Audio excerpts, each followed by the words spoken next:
Salam, selamat pagi Bapak Ibu, Saudara yang terkasih dalam Tuhan Yesus. Pagi hari ini kita akan melaksanakan ibadah Paskah. Marilah kita menyatukan diri dalam doa sebelum mulai. Segala puji, syukur, hormat, kemuliaan hanya kepada Engkau, Tuhan Yesus Kristus, yang mengasihi kami, rela mati di atas kayu salib. Engkau bangkit pada hari yang ketiga. Engkau mengalahkan kuasa maut. Tuhan, supaya kami yang percaya kepada Engkau, mendapatkan bagian daripada kebangkitan itu. Engkau memberikan pengampunan dosa. Engkau memberikan kehidupan kekal kepada kami semua. Dan Engkau menjadikan kami memiliki hidup yang baru. Hidup yang di dalam kasih karunia-Mu. Hidup yang penuh dengan tuntunan Roh Kudus. Kami menyerahkan hati kami, pikiran kami sepenuhnya dalam tangan-Mu pada pagi hari ini, Tuhan. Bila Engkau akan menolong kami dalam ibadah pagi hari ini. Kami menyerahkan untuk hamba-hamba-Mu yang sudah Kau persiapkan untuk melayani pekerjaan-Mu pada pagi hari ini, baik untuk worship leader, musik, terlebih lagi hamba-Mu yang akan melayani firman-Mu, Bapak Gembala kami. Urapan Roh Kudus menyertai dan menolongnya Tuhan, sehingga kami semua akan dapat semakin mengerti, semakin mengasihi Engkau dalam hidup ini, dan kami berusaha untuk selalu hidup berkenan kepada Engkau Tuhan. Terima kasih Tuhan, ajarkan kepada kami untuk taat kepada Engkau, taat kepada firman-Mu, bahwa kami sudah memiliki hidup yang baru di dalam Engkau. Kami akan memanfaatkan hidup kami sepenuhnya untuk hormat kemuliaan bagi nama Tuhan saja. Terima kasih Tuhan, terima kasih untuk pagi hari ini. Menyerahkan ibadah ini sepenuhnya dalam tangan-Mu, hanya di dalam nama Tuhan Yesus. Terima kasih, haleluya, amin. Shalom Bapak Ibu Saudara-saudari yang dikasihi Tuhan. Puji Tuhan pada hari ini kita boleh melaksanakan ibadah online untuk kita boleh merayakan hari kebangkitan Tuhan. Maka dari itu mari kita bersyukur untuk setiap pengorbanan Tuhan, untuk setiap kasih-Nya yang begitu besar bagi setiap kita. Mari kita naikkan setiap pujian dan penyembahan yang berasal dari hati kita karena Dia sungguh Allah yang indah.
kami kagumi Bapa.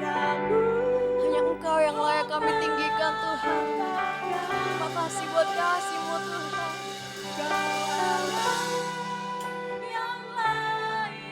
Hanya Engkau yang layak terima segala pujian Tuhan. Lebih kuat lagi katakan kami kagum akan kasih-Mu Tuhan.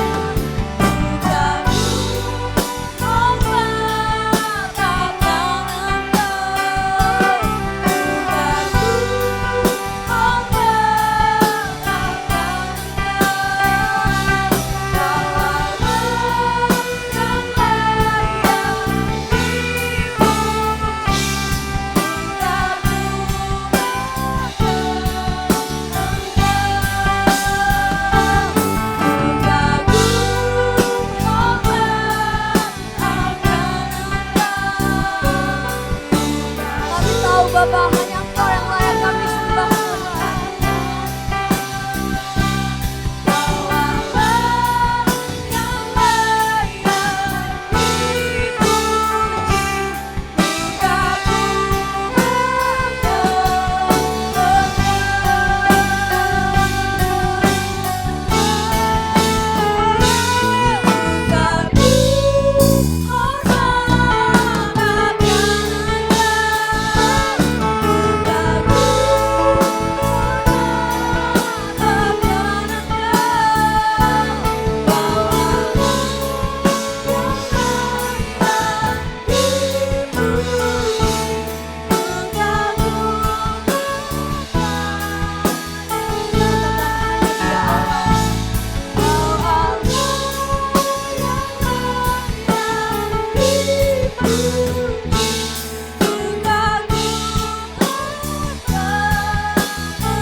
Terima kasih Bapa, kami mau lebih lagi Tuhan meninggikan nama-Mu sebab hanya Engkau yang layak Tuhan terima segala pujian. Terima kasih Bapa, terima kasih kami mau lebih lagi memuji nama-Mu. Hanya dalam nama Tuhan Yesus kami berdoa, amin. Amin, haleluya, puji nama Tuhan. Terima kasih saudara-saudara sekalian. Saya mengundang Bapak Ibu Saudara untuk dapat bersama-sama merayakan hari kebangkitan Tuhan Yesus. Kita bersyukur karena kita masih diberikan kesempatan oleh Tuhan. Mari kita rayakan, kita tinggikan Dia. Karena hanya Dia Allah yang layak kita tinggikan. Amin. Allah yang layak kita sembah. Haleluya, puji nama Tuhan. Dia bangkit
kita naikkan pujian karena Dia adalah satu-satunya penebus di dalam kehidupan kita. Amin.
Tiba saatnya kita akan mendengarkan sebagian dari kebenaran firman Tuhan. Kita persiapkan hati kita untuk kita dapat menyanyikan pujian hanya bagi Dia. Karena hanya Dia juru selamat hidup kita. Kita patut berbangga karena kita memiliki Allah yang luar biasa seperti Dia.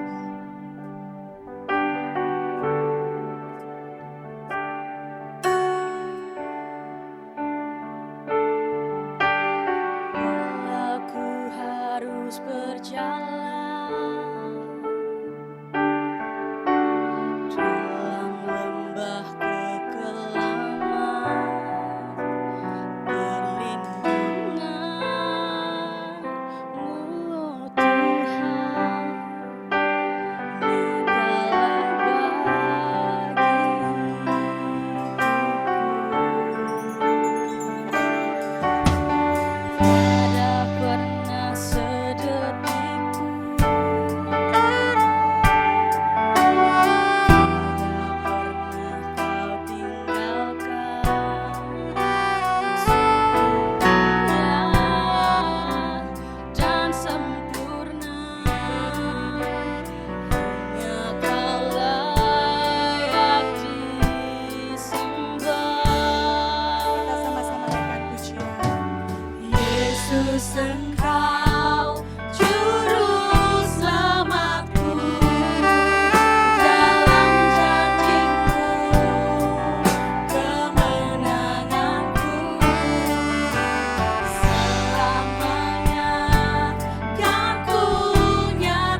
dalam janji-Mu, kemenanganku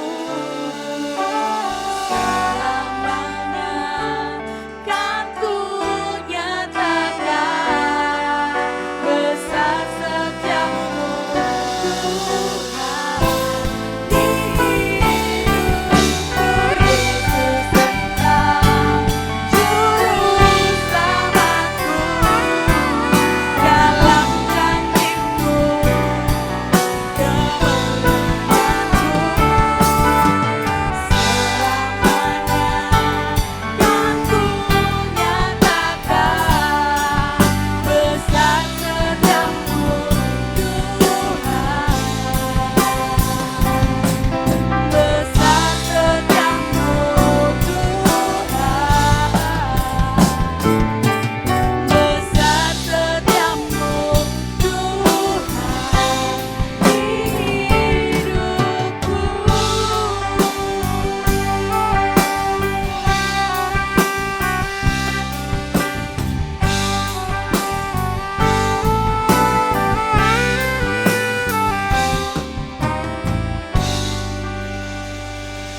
Haleluya, puji nama Tuhan.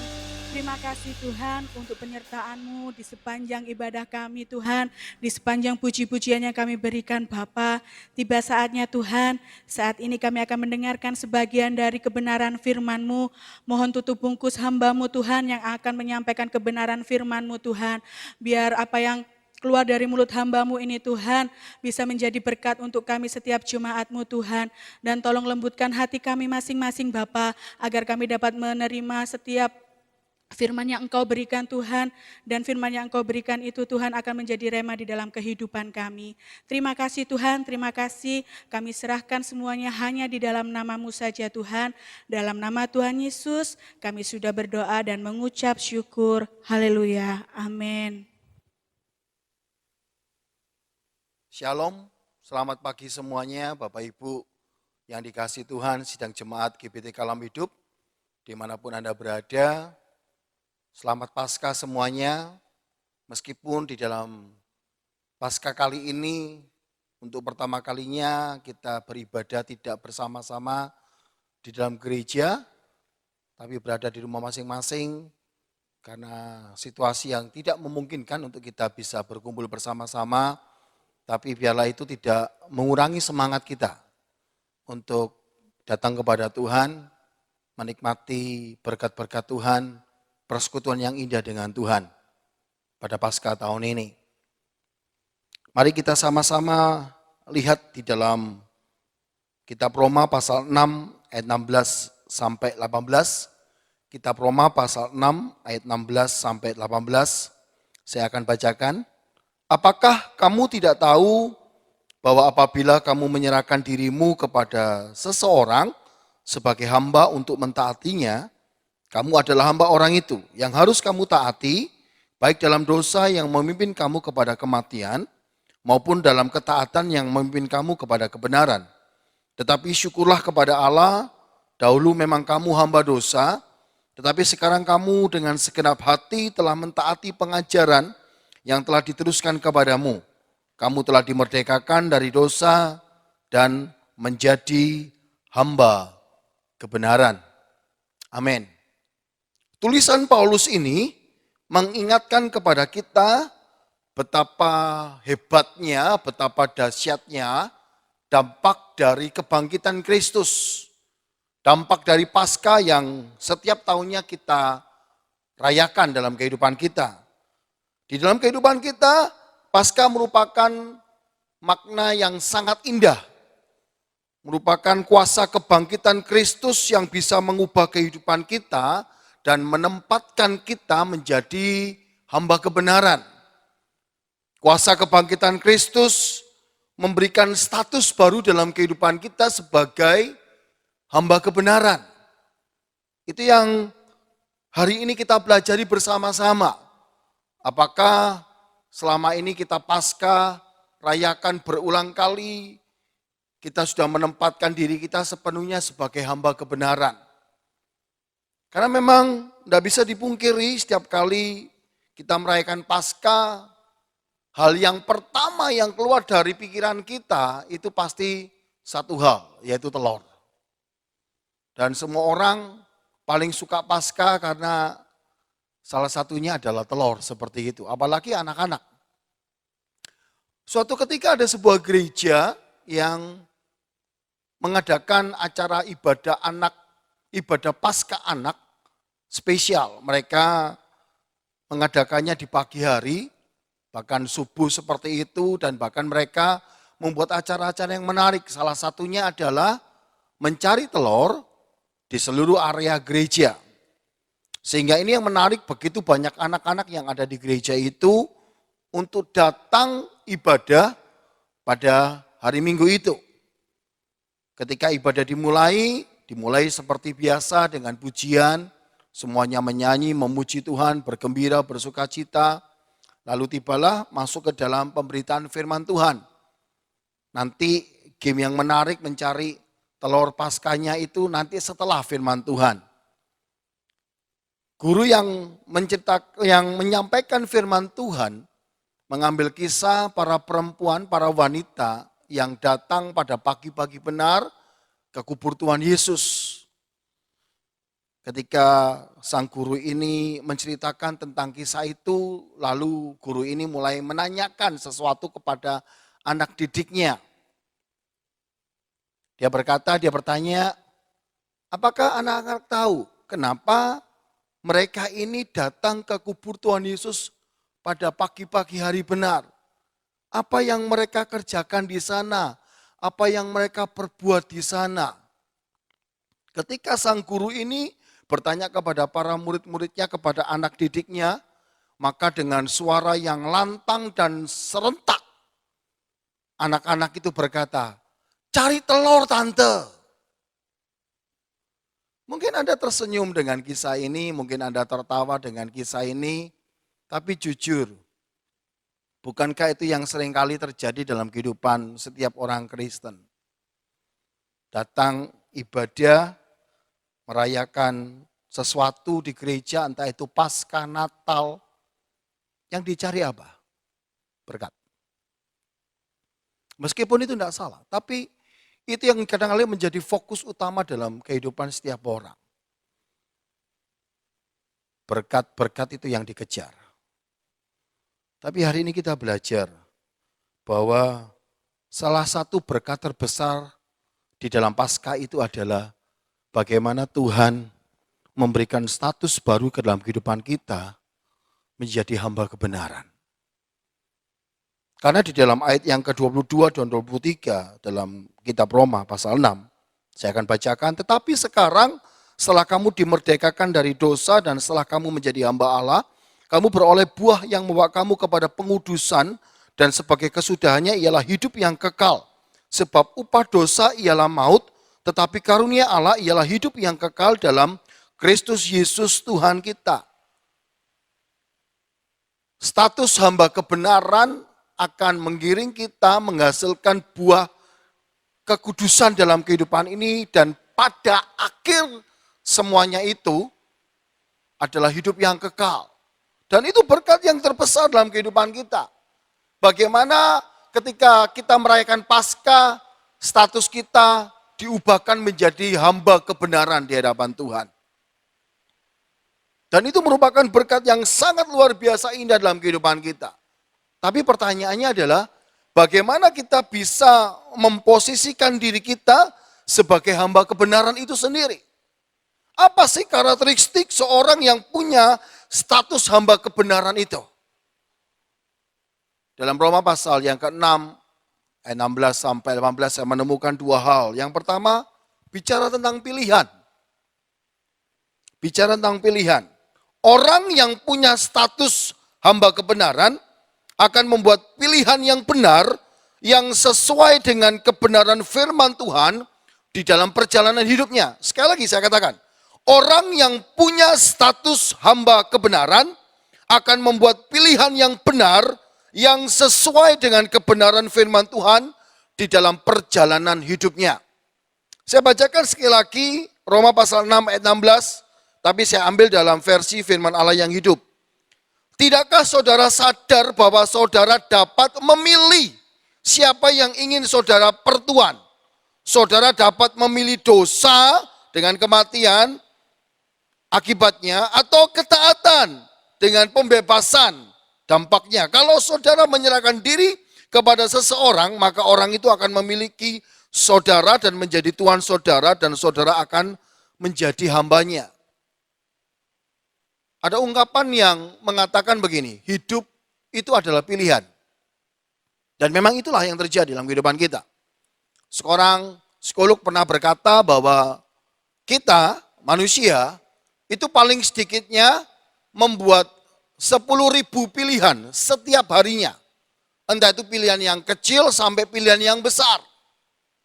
Memang kita bebas untuk membuat pilihan dalam kehidupan kita. Kita punya kebebasan untuk membuat banyak pilihan dalam kehidupan kita. Tapi yang harus kita pahami nih, kita tidak akan pernah bebas dari konsekuensi atas pilihan yang kita buat. Kenapa? Karena pilihan itu selalu membawa dampak. Entah itu dampak yang buruk atau dampak yang baik. Oleh karena itu penting bagi kita untuk kita bijak membuat pilihan itu dalam kehidupan kita. Untuk membuat pilihan yang benar dalam kehidupan kita. Oleh karena itu sebagai hamba kebenaran, seorang yang punya status hamba kebenaran, maka firman Tuhan mengatakan kita harus memilih yang bijak, yang benar. Bukan memilih dosa. Bicara tentang dosa, bicara yang sesuatu yang berlawanan dengan kebenaran firman Tuhan.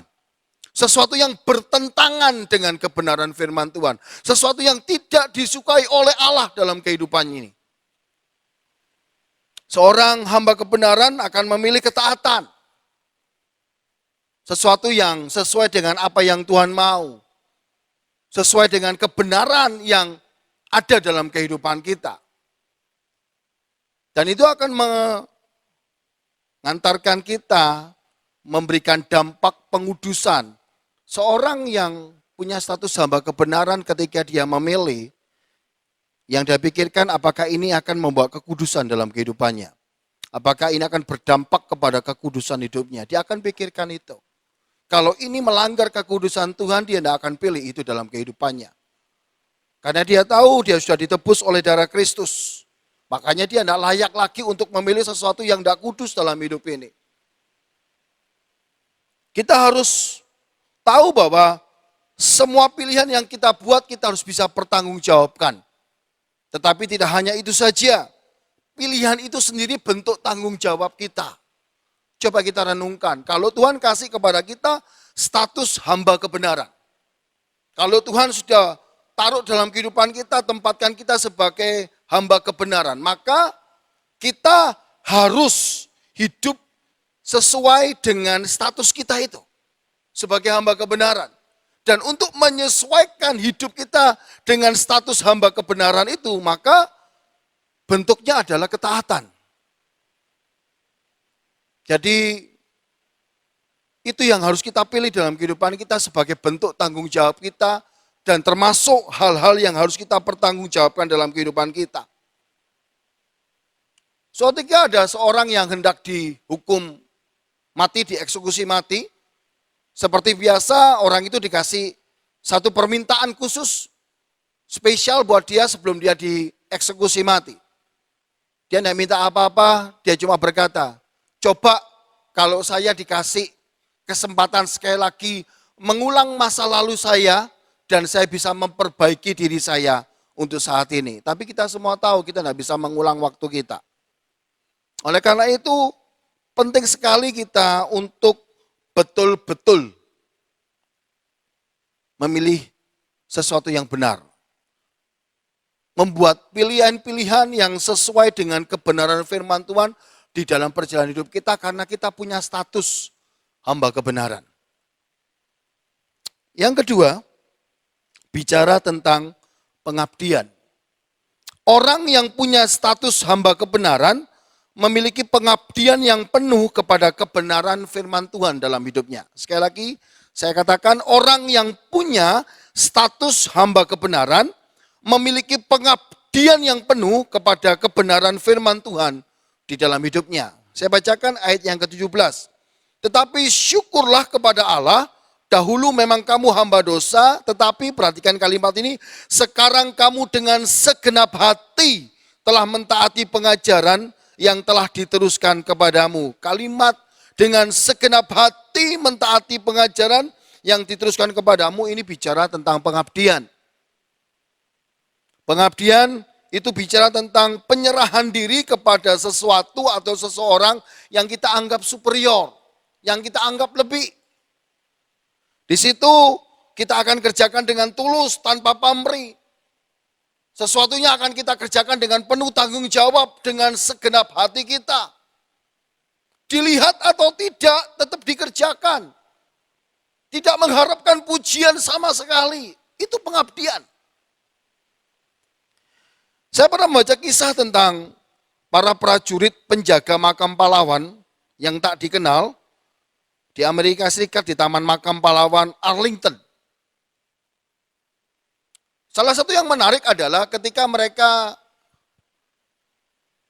ganti shift, ketika mereka ada penggantian petugas yang ada, mereka melakukannya dengan tertib, dengan gaya militer. Dilihat atau tidak, mereka kerjakan dengan baik. Dalam keadaan hujan lebat atau tidak, mereka kerjakan dengan baik. Cuaca yang begitu panas, mereka kerjakan dengan baik. Di tengah-tengah salju yang lebat sekalipun, mereka tetap kerjakan itu dengan baik. Suatu ketika, ada badai yang bernama badai Isabel yang melanda Washington DC September 2013. Semua orang yang ada pada daerah itu berlindung, mencari perlindungan, menyelamatkan diri mereka dari badai tersebut. Tetapi para penjaga itu tidak pindah dari tempat mereka bekerja. Tidak pindah dari tempat mereka bertugas. Kenapa? Karena mereka menghormati rekan-rekan mereka yang sudah gugur. Membela negara. Memberikan pengabdian hidupnya. Dan bagi mereka lakukan tugas itu dengan penuh pengabdian. Konsep yang sama. Tuhan ingin kita menjadi orang-orang yang punya status hamba kebenaran, sudah dibebaskan dari yang namanya dosa dan kutuk dosa. Sekarang kita harus mengabdikan diri kita sesuai dengan kebenaran firman Tuhan. Kata hamba doulos, itu bicara tentang seorang yang mengabdikan, memberikan hidupnya sepenuhnya kepada tuannya. Doulos itu bahkan seorang yang tidak punya hak untuk hidupnya, tuannya yang punya hak untuk hidupnya.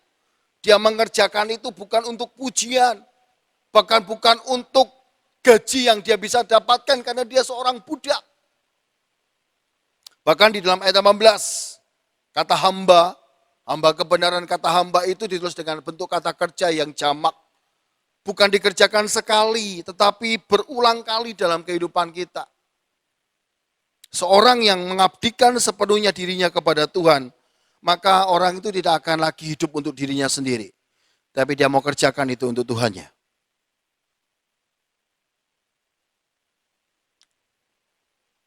Saya lihat sebuah video klip tentang kisah hidup seorang abdi dalam di Keraton Jogja. Dia sudah hidup jadi abdi dalam selama 40 tahun. Di dalam video klip itu, dia menuturkan betapa bangganya dia, betapa terhormatnya dirinya bisa menjadi bagian dari abdi dalam di keraton tersebut. Meskipun secara materi, secara gaji itu kecil banget, tapi bagi dia itu sebuah penghargaan, penghormatan, sesuatu yang istimewa yang bisa dia dapatkan sebagai seorang yang dipercaya untuk menjadi abdi dalam. Saya yakin enggak cuma orang yang kerja di keraton Jogja atau Solo merasa bangga bisa menjadi bagian daripada abdi dalam atau orang yang bekerja di dalamnya.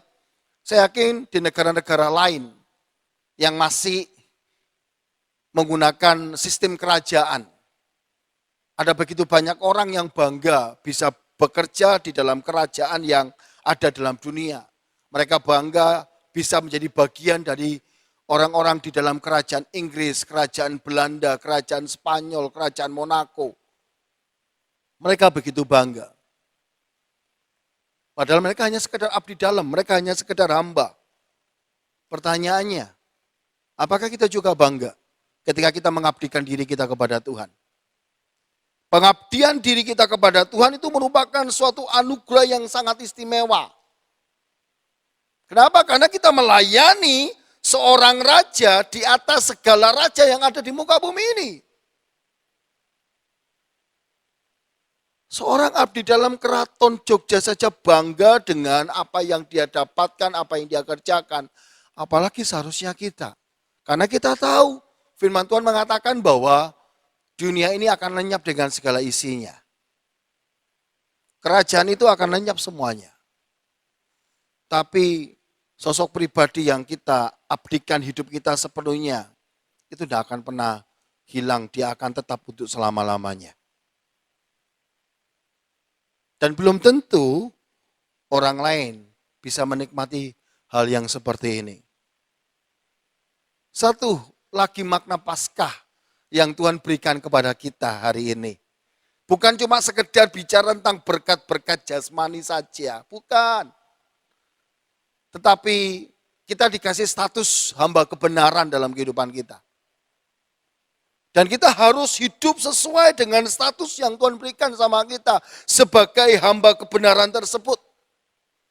Kita harus bisa mempertanggungjawabkan sepenuhnya sebagai seorang yang disebut sebagai hamba kebenaran di hadapan Tuhan. Dan hari ini kita belajar karakteristik seorang hamba kebenaran itu apa. Orang yang memiliki status hamba kebenaran, pertama dia harus membuat pilihan yang benar sesuai dengan kebenaran firman Tuhan di saat dia menjalani perjalanan hidupnya. Sekali lagi, orang yang punya status hamba kebenaran, dia harus membuat pilihan yang benar, yang sesuai dengan kebenaran firman Tuhan ketika dia menjalani perjalanan hidupnya. Yang kedua, seorang yang punya status hamba kebenaran, dia harus memiliki pengabdian sepenuhnya terhadap kebenaran firman Tuhan itu di dalam perjalanan hidupnya. Maka saya yakin, ketika kita bisa memberikan hidup kita sepenuhnya sebagai hamba kebenaran, sebagai hamba Tuhan, maka ada begitu banyak hal yang Tuhan bisa kerjakan dalam kehidupan kita. Maka ada begitu banyak berkat yang Tuhan sudah limpahkan dalam kehidupan kita. Paskah bicara bagaimana kita bisa mempersembahkan hidup kita sama Tuhan sepenuhnya. Bukan cuma bicara tentang berkat-berkat jasmani yang nanti akan kita dapatkan, tapi bagaimana kita bisa menjadikan hidup kita berkat bagi banyak orang di dalam hidup ini. Karena kita menikmati kebenaran itu. Mari kita sama-sama nyanyikan pujian. Yesus, kau kebenaran yang menyelamatkanku. Kau memberikanku hidup dan pengharapan. Aku mau ikut kehendak-Mu Tuhan, bukan kehendak-Ku. Akan kunyatakan, aku tetap setia sama Engkau. Amin.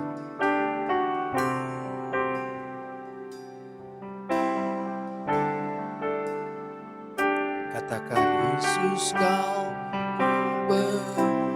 kebenaran yang menyelamatkanku. Kau memberikanku hidup dan pengharapan.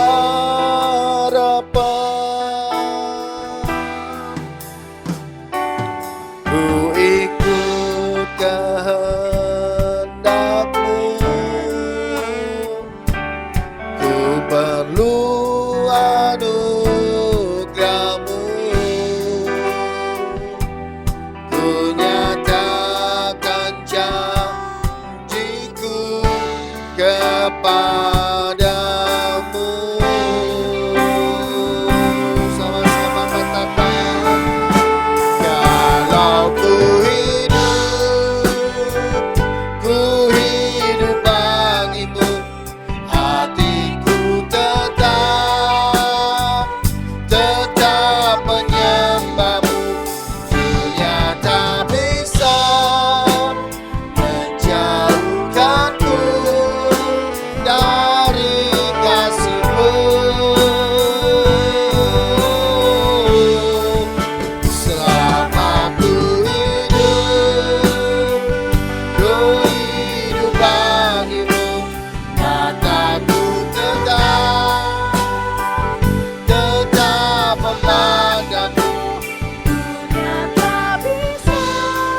Engkau kebenaran. Yesus kau kebenaran yang menyelamatkan. Amin. Yes Tuhan.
Dari kasih-Mu.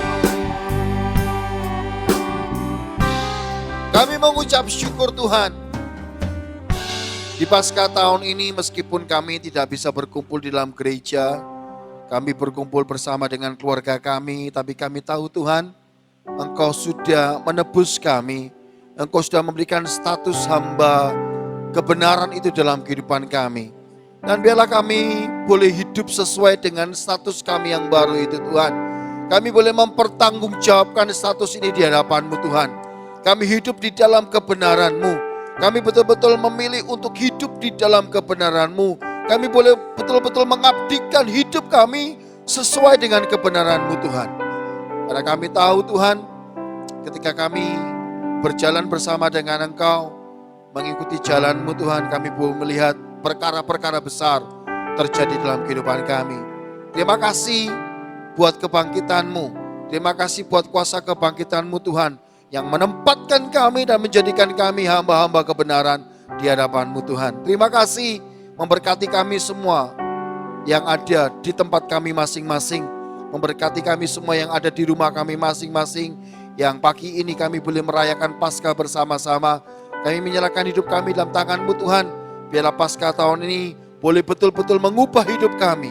Sehingga perubahan itu membawa berkat tersendiri dalam kehidupan kami. Mujizat yang luar biasa selalu terjadi dalam kehidupan kami. Kami berdoa buat setiap keluarga yang ada di rumah kami masing-masing Tuhan. Engkau memberkati setiap kebutuhan keperluan kami selama seminggu ke depan. Karena kami tahu Tuhan, Engkau Allah penyedia dalam kehidupan kami. Apapun yang kami butuhkan, perlukan, Engkau akan berikan tepat pada waktunya dalam hidup kami. Sehingga kami tidak pernah berkekurangan, tetapi kami semakin berkelimpahan di dalam Engkau. Memberkati kesehatan kami dengan kesehatan yang baik. Engkau lindungi kami, Engkau kuasai kami, Engkau sertai kami Tuhan. Sehingga kami tidak terinfeksi dengan virus yang ada. Tapi kami boleh tetap sehat, melakukan setiap tugas aktivitas kami, dimanapun kami berada Tuhan. Terima kasih Allahku, terima kasih memberkati keluarga kami, memberkati pernikahan kami, memberkati anak-anak kami Tuhan. Kami yakin Tuhan, Engkau tetap mempersatukan kami dengan kasih-Mu yang luar biasa. Karena kami tahu ketika kami boleh bersatu dengan baik dengan keluarga kami, ketika Engkau melihat persatuan ada dalam kehidupan kami, maka berkat itu diperintahkan turun dalam hidup kami Tuhan. Terima kasih Allahku, terima kasih memberkati aktivitas kami selama seminggu ke depan.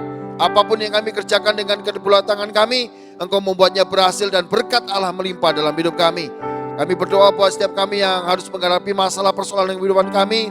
Kami yakin Tuhan, pertolongan-Mu tidak pernah terlambat dalam hidup kami. Jalan keluar yang terbaik Engkau selalu sediakan buat kami. Berdoa juga untuk setiap kami yang menghadapi sakit penyakit, kelemahan tubuh. Engkau Yehova Rafa buat kami Tuhan. Engkau sanggup menyembuhkan segala penyakit kami. Oleh karena itu kami pertaruhkan mereka di dalam nama Tuhan Yesus Kristus.